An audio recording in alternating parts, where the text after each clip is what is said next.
अलग से नया बनाने का कोई मतलब नहीं। क्या पुराना इतिहास से बदल दीजिएगा? जो पहले प्रधानमंत्री थे अटल जवाहरलाल नेहरू जी, तो इनके लिए तो हम लोग आते हैं।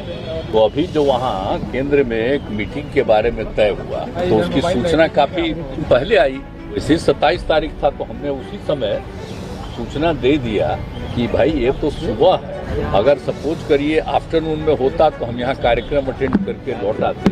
लेकिन चूंकि सुबह ही है और यहाँ सुबह कार्यक्रम होता है, इसलिए हम तो नहीं आ पाएंगे। हम अपने इसके बिहार की तरफ से अन्य लोगों का नामकरण और अधिकारियों का हम लोगों ने भेज दिया, ये उनकी जगह पर जाएंगे। लेकिन उसको भी वो लोग नहीं कुछ माने, कहे कि ठीक है कोई नहीं है। तो आप तो ये समझ लीजिए कि आप आखिर क्या चीज़ आवाज तो देख रहे हैं हम तो न्यूज़पेपर में। मेरा तो कारण यही था, बाकी ही 5 जगह के लोग नहीं आए हैं। आज ही सूचना हमको देखने को मिला, रखिए ना भाई, तो वो लोग भी नहीं जा रहे तो एक अलग बात है। लेकिन हम लोगों का तो इसके कारण था, तो बात जो भी है। हाँ, कल की बात जो आप लोग कह रहे हैं ना भाई, पार्लियामेंट वाले के बिल्डिंग का, तो देखिए ये कोई क्या जरूरत है बोलिए? अलग बिल्डिंग बनाने की कोई जरूरत था? हम तो दिल्ली जो गए हैं सब लोगों से, ऐसे भी हम शुरू में भी बात हो रहा था कि बन रहा है, ये हो रहा है, तो हमको तो अच्छा नहीं लग रहा था। ये जो इतिहास है, अरे आज़ादी हुई तो जो चीज़ पर फिर जहाँ पर से शुरुआत हो गया तो उसी को और विकसित कर देना चाहिए। अलग से नया बनाने का कोई मतलब नहीं। क्या पुराना इतिहास से बदल दीजिएगा? तो बेकार चीज़। खैर अब अन्य पार्टियाँ तो और कारण से राष्ट्रपति जी को नहीं बुला करके ये करे, वो सब जो भी कारण। लेकिन हमसे पूछिएगा तो हमको तो बड़ा ये लगता है कि उसकी क्या जरूरत थी अलग करने का? जो था बिल्डिंग उसी को न करना चाहिए था। आज जो इतिहास है उसको भुला दीजिएगा क्या? कल होकर के इसको खत्म कर दीजिएगा तो क्या पता चलेगा? तो आप जान लीजिए, अब जो शासन में आजकल है, हम बराबर कह रहे हैं, उस सारे इतिहास को बदल देगी। आज़ादी की लड़ाई के इतिहास को बदल देगी। हम लोग तो एक एक चीज को मानते रहते हैं। देख लीजिए, जो पहले प्रधानमंत्री थे अटल जवाहरलाल नेहरू जी, तो इनके लिए तो हम लोग आते हैं, कोई मतलब है? जब इनका डेथ हुआ था तो हम लोग तो स्कूल में पढ़ रहे थे उस समय, तो उसी समय हुआ तो बड़ा खराब लगा कि हो गया।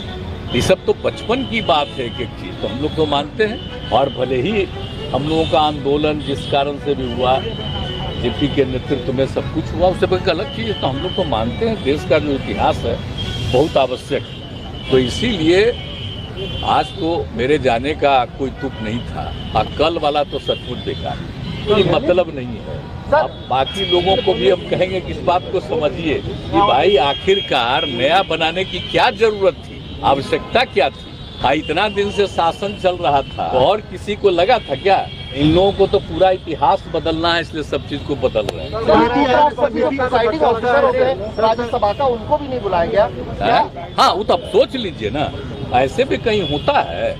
ये बात भी, दूसरी बात भी सही है। अगर इस तरह से कोई नई चीज होता है तो कौन है हेड जिनको बनाते हैं? वो होते हैं वही ना भाई, तो उनको तो नहीं बुलाए। तो इसलिए अब अपने से कर रहे हैं, तो इतिहास भी बदल रहे हैं, तो ये सब कोई मतलब नहीं। ऐसा आज तक कहीं होता है जी? आप देख रहे हैं हम लोग सब जगह कहाँ बुलाते हैं। कम हो गया, बहुत सारे मुख्यमंत्री। नीति आयोग में तो अगर जाते तो आप लोगों को पता चलता कि हमने जितनी बात कही, हम तो फिर इस चीज को रेज करने वाले थे कि विशेष राज्य का दर्जा बिहार को क्यों नहीं दिया। और बताइए, जाति आधारित जनगणना जो केंद्र ने 11 में किया, आपको करना चाहिए था, और हम लोगों ने अपने राज्य में किया, तो इस पर तरह तरह का बात क्यों आ गया है? तो सब चीज को। और दूसरी बात है कि कितना भी जो डेवलपमेंट के लिए जो मिलना चाहिए और जो पहले होता था, उस हिसाब से कोई डेवलपमेंट के लिए तो केंद्र का वो मदद नहीं मिल रहा। तो इसलिए इन सब चीज़ों पर जो बात कहते रहे हैं वो तो फिर कहते। बिहार में तो हम लोग इतना काम कर रहे हैं तो देख नहीं रहे पड़ रहा है, लेकिन अगर कर देते तभी बिहार बहुत आगे बढ़ गया होता। अब नहीं है, तब भी हम लोग तो विस्तार ही न कर रहे हैं।